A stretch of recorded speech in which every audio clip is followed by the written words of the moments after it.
क्या होगा अगर दुल्हन को अपनी ही शादी का सबसे बड़ा सच मंडप में जाकर पता चले? क्या होगा जब 7 फेरों से पहले पुलिस की एंट्री पूरे परिवार की खुशियों को मातम में बदल दे? आखिर कौन है जिसने इस शादी का ऐसा राज उजागर कर दिया कि हर चेहरे की मुस्कान पल भर में गायब हो गई? और क्या नायरा अपने ही माता पिता के खिलाफ खड़ी होगी, या फिर रिश्तों की खातिर इस सच्चाई को छिपा लेगी? इस कहानी का हर मोड़ आपको आखिर तक बांधे रखेगा, इसलिए वीडियो को अंत तक जरूर देखिए। नायरा की शादी का दिन आखिरकार आ चुका था। पूरे घर में खुशियों का माहौल था। रिश्तेदारों की भीड़, ढोल नगाड़ों की आवाज, सजावट की चमक और हर चेहरे पर मुस्कान साफ दिखाई दे रही थी। ऐसा लग रहा था जैसे इस परिवार की सारी खुशियां आज एक ही दिन में समा गई हों। लेकिन किसी को भी अंदाजा नहीं था कि इस खुशियों के पीछे एक ऐसा राज छिपा हुआ है जो कुछ ही पलों में पूरे माहौल को तहस-नहस कर देगा। दूसरी तरफ एक शख्स लगातार बेचैन था। वह बार बार यही सोच रहा था कि उसने नायरा के माता पिता को बहुत समझाने की कोशिश की थी कि दहेज लेना और देना दोनों कानूनन अपराध है, लेकिन किसी ने उसकी एक भी बात नहीं मानी।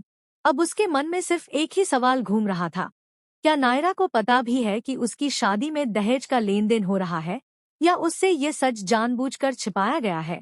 अगर नायरा को इस सच्चाई का पता चला तो क्या वह इस शादी को स्वीकार करेगी? इसी बीच माहौल अचानक बदलने लगा।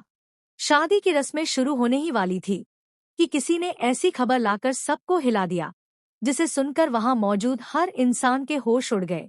यह खबर किसी साधारण अफवाह की तरह नहीं थी, बल्कि एक ऐसी ब्रेकिंग न्यूज थी जो पूरे परिवार की इज्जत और रिश्तों पर सवाल खड़े करने वाली थी। जिसने भी ये बात सुनी, उसके चेहरे का रंग उड़ गया। कुछ देर पहले तक जहां हंसी खुशी का माहौल था, वहीं अब चारों तरफ खामोशी फैलने लगी।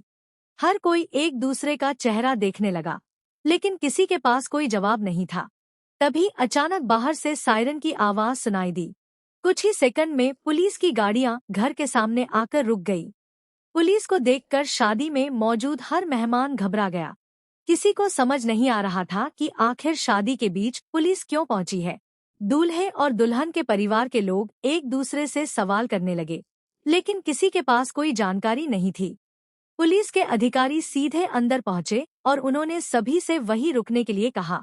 उनके चेहरे की गंभीरता साफ बता रही थी कि मामला बेहद संवेदनशील है। यह दृश्य देखकर पूरे मंडप में सन्नाटा छा गया। बच्चों की आवाजें तक बंद हो गई और कुछ देर पहले बज रहे ढोल भी अचानक थम गए। हर किसी की नजर अब पुलिस पर टिक चुकी थी। दूसरी ओर आरव यह सब देखकर और भी ज्यादा बेचैन हो गया।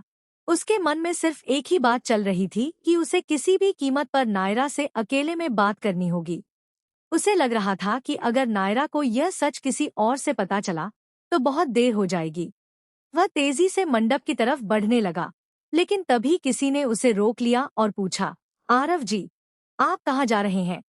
आरव कुछ पल के लिए रुक गया, लेकिन उसकी आंखों में साफ दिखाई दे रहा था कि वह किसी बड़े फैसले की ओर बढ़ रहा है। उधर पुलिस ने दहेज से जुड़े सबूतों की जांच शुरू कर दी थी। परिवार के बड़े बुजुर्ग बार बार यह साबित करने की कोशिश कर रहे थे कि उन्होंने कुछ भी गलत नहीं किया, लेकिन पुलिस के सवाल लगातार तीखे होते जा रहे थे। अब हर गुजरते पल के साथ माहौल और तनावपूर्ण बनता जा रहा था। सबसे बड़ा सवाल अब यही था कि क्या नायरा को अपनी शादी से पहले इस सच्चाई का पता चल जाएगा? अगर उसे मालूम पड़ गया कि उसके माता पिता ने उसकी खुशियों के नाम पर कानून तोड़ा है, तो क्या वह शादी रोक देगी? क्या आरव समय रहते उसे पूरी सच्चाई बता पाएगा, या फिर पुलिस की कार्रवाई सब कुछ बदल कर रख देगी? और सबसे बड़ा रहस्य ये है कि आखिर किसने पुलिस को इस दहेज के लेन देन की सूचना दी? क्या ये किसी अपने की साजिश है, या फिर कोई ऐसा व्यक्ति जो नायरा को गलत रिश्ते में बंधने से बचाना चाहता है? इन सभी सवालों के जवाब कहानी के अगले रोमांचक मोड़ पर सामने आएंगे, जहां हर सच एक नया तूफान लेकर आएगा और एक ऐसा फैसला होगा जो सभी की जिंदगी हमेशा के लिए बदल सकता है।